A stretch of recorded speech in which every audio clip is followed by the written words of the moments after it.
بسم اللہ الرحمن الرحیم، السلام علیکم ورحمۃ اللہ۔ 27ویں آئینی ترمیم کے اندر جہاں پر آرٹیکل 243 کے اندر ایک بہت بڑی تبدیلی کر دی گئی ہے، ایک ترمیم لائی گئی ہے جو ڈائریکٹلی ڈیل کرتا ہے field marshal army chief general Asif Munir کے متعلق، اور ان کے لیے آئین کے اندر ایک باقاعدہ عہدہ کریٹ کر دیا گیا ہے جس کو چیف آف ڈیفنس فورسز کا عہدہ کہا جا رہا ہے۔ اور اگلے 24 سے 48 گھنٹے کے اندر جب باقاعدہ طور پر یہ پاس ہو جائے گا، اس کو پارلیمنٹ سے منظور کر لیا جائے گا، پاس کر لیا جائے گا، اس کے بعد صدر کی جانب سے دستخط کر دیے جائیں گے، تو یہ ایک آئین کا حصہ بن جائے گا۔ اس کے بعد فیلڈ مارشل کو کوئی بھی نہیں پوچھ سکتا۔ جہاں پر ایک یہ بہت بڑی تبدیلی آئی ہے، ایک بہت بڑا یہاں پر ایک چینج آیا ہے، اس کے اندر ترمیم لائی گئی ہے، وہیں پر پاکستان کی عدلیہ کے متعلق بھی بہت بڑی تبدیلی کی گئی ہے۔ اور یہ جو تبدیلی کی گئی ہے اس کے بعد پیرلل ایک نظام کھڑا کر دیا گیا ہے سپریم کورٹ آف پاکستان کے۔ موجودہ جو اس وقت سپریم کورٹ آف پاکستان ہے، اس کو بالکل بیکار بنا دیا جائے گا، اس کو بالکل آپ کہہ لیں ریڈنڈنٹ کر دیا جائے گا، اس کو بالکل آپ سمجھیں کہ ایک بیکار قسم کی چیز بنا دیا جائے گا، اور ایک نئی آئینی عدالت بنا دی جائے گی۔ اور وہ جو آئینی عدالت ہوگی اس کے اندر تمام کے تمام نئے ججز ہوں گے،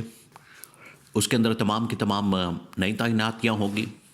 نہ صرف اس کے اندر تعیناتیاں، ججز، اسٹاف، وہ تمام لوگ نئے آئیں گے، بلکہ اب باقاعدہ ان کے لیے نئی بلڈنگ بھی تیار کی جا رہی ہے۔ ابھی تو ٹیمپریری طور پر کسی ایسی بلڈنگ کے اندر جو کہا جا رہا ہے کہ وہاں پر فیڈرل کورٹ یا جو فیڈرل شریعت کورٹ ہے یا جو وفاقی شرعی عدالت ہے، وہاں پر ان کو شفٹ کر دیا جائے گا اور وہاں پر آئینی عدالت بن جائے گی۔ لیکن یہ صرف ایک بلڈنگ بنانے کا نام نہیں ہے، وہاں پر ججز کی تعیناتی کرنے کا نام نہیں ہے، یہ پورا ایک نظام پیرلل ایک سٹرکچر کھڑا کرنے کی بات ہے۔ یعنی کہ اب تمام کے تمام جو ججز سپریم کورٹ آف پاکستان کے اندر موجود ہیں، وہ تقریباً کوئی 10-12 کے قریب ہیں، وہ بالکل فارغ ہو جائیں گے۔ اسی طرح سے اسلام آباد ہائی کورٹ کے اندر وہ ججز جو کہ اس وقت بڑے ہی آئین اور قانون کے مطابق کام کرنے والے، میرٹ کے اوپر فیصلے کرنے والے، اور اپنے ضمیر کے مطابق اور انصاف کے مطابق انصاف کرنے والے جو ججز ہیں، وہ تو بالکل فارغ ہو جائیں گے، کیونکہ آئینی عدالت کے پاس جو اختیارات آ رہے ہیں وہ بڑے خطرناک ہیں۔ ان کو آپ نے سمجھنا ہے، ان کو اپنے ذہن میں رکھنا ہے کہ ان کے پاس جو اختیارات آ رہے ہیں، ان کے پاس جو پاور آ رہی ہے، اب تمام کی تمام عدالتیں ان کے ماتحت ہو جائیں گی۔ اور وہ جو آئینی عدالت ہوگی، یہ ویسے بڑا حیران کن قسم کا پہلو ہے، حیران کن قسم کا نقطہ ہے، اور اس نقطے کی وجہ سے یہ دنیا میں کہیں نہیں ہوتا، یہ پاکستان کے اندر پہلی مرتبہ ہو رہا ہے، یہ پاکستان کے اندر بڑی انوکھی چیز ہو رہی ہے، دنیا کے اندر نہیں ہوتا کہ پوری عدلیہ ایک آئینی عدالت کے ماتحت ہوگی، اور آئینی عدالت گورنمنٹ کے ماتحت ہوگی، یعنی یہ گورنمنٹ کے ماتحت ایک ادارہ بن جائے گا۔ جس طرح سے پاکستان میں یا دنیا میں باقی ادارے گورنمنٹ کے ماتحت کام کرتے ہیں، اور جو ان کو گورنمنٹ کی جانب سے آرڈر ملتا ہے، گورنمنٹ کی جانب سے حکم ملتا ہے، جو ان کو گورنمنٹ کی جانب سے کہا جاتا ہے، اس کے اوپر عمل درآمد کرنے کے وہ پابند ہوتے ہیں۔ انہوں نے نہیں دیکھنا ہوتا انصاف کیا ہے، میرٹ کیا ہے، اور اس کو آئین کے اوپر پرکھنا، اس کی جانچ پڑتال کرنا، یہ اداروں کا کام نہیں ہوتا۔ جو ماتحت اور سب آرڈینیٹ ادارے ہوتے ہیں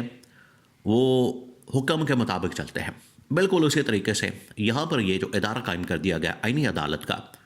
یہ اب گورنمنٹ کے ماتحت ایک ادارہ بن گیا ہے، تو گورنمنٹ کی جانب سے جو کہا جائے گا، جو ان کی جانب سے حکم ملے گا، جو ان کو واٹس ایپ کے اوپر، کال کے اوپر، میسج کے اوپر جو ان کو کمیونیکیٹ کیا جائے گا، وہ اس کے مطابق فیصلہ کرنے کے پابند ہوں گے۔ یعنی یہ آپ کہہ لیں کہ کان ادھر سے پکڑے ادھر سے پکڑے۔ آئینی عدالت بنا کے انہوں نے حکومت کی سہولت کاری کا ایک بالکل نیا چیپٹر کھول دیا، ایک نیا راستہ، ونڈو، اور ایک نیا ڈور اوپن کر دیا، اور باقی جو تمام کے تمام ججز ہیں وہ تو فارغ ہو جائیں گے۔ 26ویں ترمیم کے موقع پر بھی اور اب 27ویں ترمیم کے موقع پر بھی ججز کے اندر ایک اس وقت بڑی پریشانی ہے، ان میں بڑی ٹینشن ہے، اس میں ایک لمبی لسٹ ہے آپ۔ اور عمران خان کہتا تھا آج پوری وکلا برادری، تمام لوگ وہ یہ بات کر رہے ہیں، اور گورنمنٹ جو اس وقت حرکت کر رہی ہے اس کی مخالفت کی جا رہی ہے، اس کی مزاحمت کی جا رہی ہے کہ اس سے ہوگا یہ۔ اب اس کے اندر جو تمام وہ ججز، جسٹس منیب اختر، جسٹس منصور علی شاہ، جسٹس عائشہ ملک، جسٹس اطہر من اللہ، پھر اس کے بعد ادھر اسلام آباد ہائی کورٹ کے اندر جسٹس بابر ستار، justice Mohsin Akhtar Kayani, justice Tariq Mahmood Jahangir, justice سردار اعجاز اسحاق خان، جسٹس سمن رفت امتیاز، یہ وہ تمام ججز ہیں، تقریباً کو 10 کے قریب بنتے ہیں، جن کے بارے میں خبریں چل رہی ہیں، اسلام آباد سے خبریں وہاں پر بڑی سرکولیٹ ہو رہی ہیں کہ یہ کسی وقت بھی استعفیٰ دے کے باہر آ سکتے ہیں، پریس کانفرنس کر سکتے ہیں۔ آلریڈی یہ ججز کی پوسٹنگ ٹرانسفر سے، ان کی تعیناتیوں سے اور میرٹ کے اوپر فیصلے نہ ہونے سے، عدلیہ کے اندر مداخلت سے، آلریڈی یہ ججز بہت زیادہ تنگ تھے۔ اس ترمیم کے بعد تو ان کو تو آلریڈی گورنمنٹ کے ماتحت کر دیا گیا، اس ترمیم کے بعد تو ان کو گورنمنٹ کے ماتحت کر دیا گیا ہے۔ اب ان کے پاس یہ بات کرنے کی بھی ہمت نہیں ہوگی، اب ان کے پاس بات کرنے کا بھی چارہ نہیں ہوگا، بات کرنے کا بھی فورم نہیں ہوگا، پلیٹ فارم نہیں ہوگا۔ اب جو ان کو کہا جائے گا، جس طرح سے ان کو کہا جائے گا، کنوے کیا جائے گا، اس کے مطابق انہیں کام کرنا پڑے گا، اس کے مطابق انہیں چلنا پڑے گا، اس کے مطابق انہیں عمل درآمد کرنا پڑے گا۔ یہ اب ان کو کہہ دیا گیا، تو یہ ایک ایسی آئینی عدالت بنا دی گئی ہے جہاں پر ملٹری اسٹیبلشمنٹ کے اندر بہت ساری تبدیلی گورنمنٹ کی جانب سے۔ گورنمنٹ دیکھیے اپنی سہولت کاری کے لیے، عمران خان اسی وجہ سے کہتا تھا کہ عدلیہ کے اندر آپ اپنی جنگ کو ضرور لڑیں، کیونکہ عمران خان کو کسی نہ کسی سٹیج کے اوپر، موقع پر انصاف کی توقع تھی، امید تھی۔ یہ جو امید اور توقع تھی، انہوں نے اس کو بھی ختم کر دیا کہ نہ رہے گا بانس، نہ بجے گی بانسری۔ جب میرٹ کے اوپر فیصلہ کرنے والے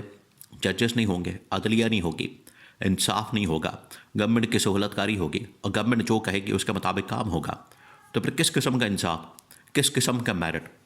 پھر کچھ بھی نہیں ہو سکے گا۔ تو یہاں پر جو 10 ججز ہیں وہ اس وقت آج بھی جو عمران خان کا نظریہ اور جدوجہد ہے، سیم اس فورم کے اوپر، پلیٹ فارم کے اوپر یا اس پیج کے اوپر کھڑے ہیں یا اس نظریے کے اوپر کھڑے ہیں۔ یہ عمران خان کے ساتھ کھڑا ہونا نہیں ہے، اصل میں یہ نظریہ ہے جس کی وہ بات کرتے ہیں۔ اس کے اندر آج پورا پاکستان بات کرتا ہے، لیکن یہ اوپر بیٹھے چند حکمران خاندان، اشرافیہ، حکومت کے اندر بیٹھے ہوئے چند وزیر، مشیر اور وزیر اعظم اور ملٹری اسٹیبلشمنٹ، ٹاپ ملٹری کمان، ان کی یہ خواہش ہے کہ ہم نے کس طرح سے اپنے اقتدار کو بچانا ہے،